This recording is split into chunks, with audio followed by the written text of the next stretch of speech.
Okay, this is take 20.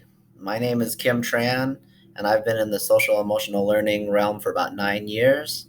I achieved national board certification in 2017, and I've been blessed with a lot of great colleagues that have taught me a lot about SEL strategies. This is titled Sel-Care, and it's a micro lessons SEL podcast series. So, this is my first foray into podcasts and using Screencastify. So bear with me as I probably stumble upon my words. So just to start out, the way I came up with Sel-Care is the name Sel-Care is I was trying to find a catchy name. And I was thinking to myself, what is the purpose of this podcast? And it's honestly to get to the foundations of SEL. My goal is to try to give you strategies to embed into your daily practices that should be seamless. But sometimes or it might even just be a reminder of skills you already have that I'm going to try to keep into the forefront. So, some of the names that I came up with, I was trying to think of, well, maybe it's SEL in a nutshell. So I came up with nut, and I decided that wasn't going to work out so well. And then I also came out with sell yourself, and I thought that wasn't so great either. So I eventually landed on Sel-Care.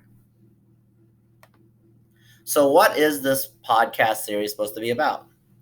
So, the goal is to keep it digestible. There's so much new information out there. We're all learning how to teach in a completely new way for the first time for most of us.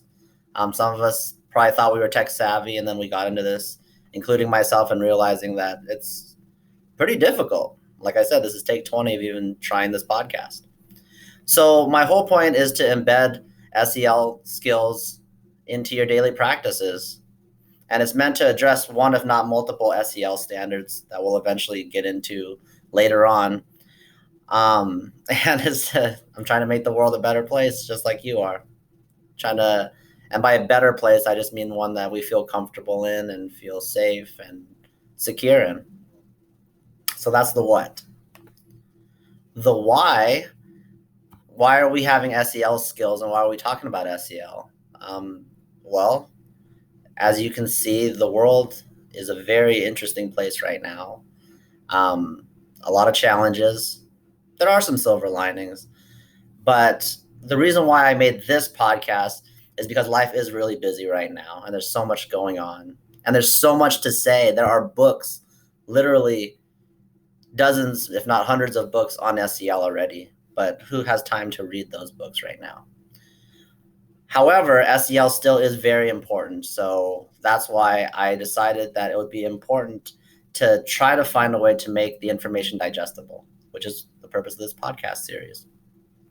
So I'm not trying to act like I know it all, that I'm the SEL guru or anything to that matter, because as I've seen, so many of you are doing such a great job, whether you know it or not, in terms of SEL. I see people being patient with their students, still trying everything they can to build that connection, and it's incredible.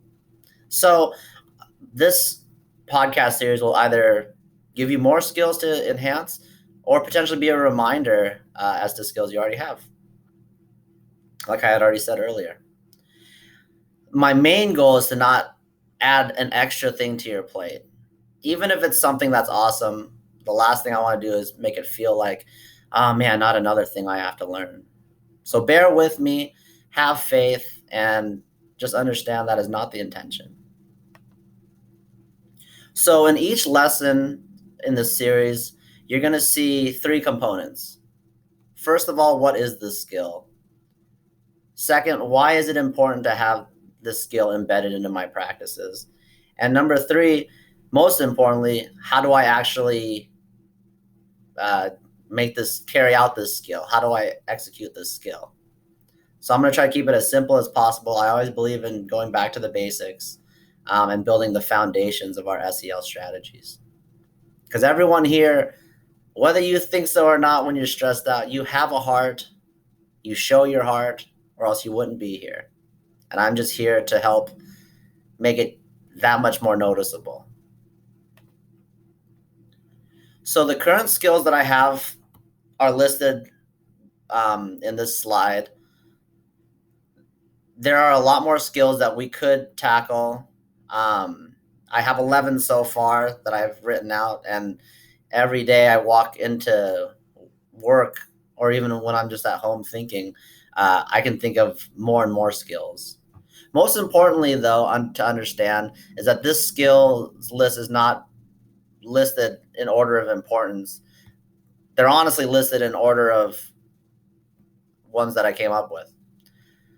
As you can see, though, in the asterisks, I'm very much open to topic ideas. So if you have something else that you want me to break down or give strategies and consultation to, I'm more than open. And I'm also open to which one you want me to discuss the following week or in the near future. So, for example, if you want to talk about growth mindset, which I have as number 9 on this list, if you want me to talk about it next week, all you have to do is shoot me an email and say, "Hey, let's focus on growth mindset next week." Or if you have another idea, such as how to set up a working space for my remote learners, we can talk about that as well. But these are the ideas that I came up with. They're all embeddable skills. Shouldn't take you very long to at least grasp the concept of what they are, and I'm always available for consultation to execute these skills. So what's next? I'm just requesting for you to find a way to organize the skills into these set of skills into some place that is easy for you to find or go back to, because even 5-minute clips can be hard to manage and fit into your busy schedules. And I understand that. So that's why I'm trying to be proactive about it and suggesting maybe putting it into a Google Drives folder or putting it on your desktop, or even just making an email folder with the links to these podcast series. And once again, email clarifying questions, add-ons. I'd love feedback to know what is going well with this. What could I do to make it better? Anything that you would like to share. It's completely appreciated to understand. I'm here to support you and everyone else, the students, the parents, but the staff. We all need support right now, and I'm one piece of that support. So just feel free to utilize me in any way you wish. If you feel like you've got it, no hard feelings to that either. I would just encourage you to at least, even if the topic seems so obvious, to hear a different perspective on it potentially. So that's all I'm asking you to do, is to be open-minded about it and understand that this service is here. I'll always leave you with a kind of a philosophy phrase at the end of each lesson. And I just wanted to make sure you had my contact information, even though this is my email that I emailed it to you too, but just in case. So I hope that was short and simple enough, everyone. I really appreciate all of you. You're all doing a great job. For now, please keep your head up high. Understand you're doing the best that you can do, if not more, and understand that everyone is behind you. Okay? Just really understand that it is pivotal for you to understand that everyone knows that this is a different type of teaching and the level of quality is expected, whatever is being delivered. So don't put too much pressure on yourself. That's all I can say for now. I look forward to sending you more of these micro skill lessons and hearing your feedback. Okay, everyone, you take care. Like I said, please stay strong, and I'll see you soon.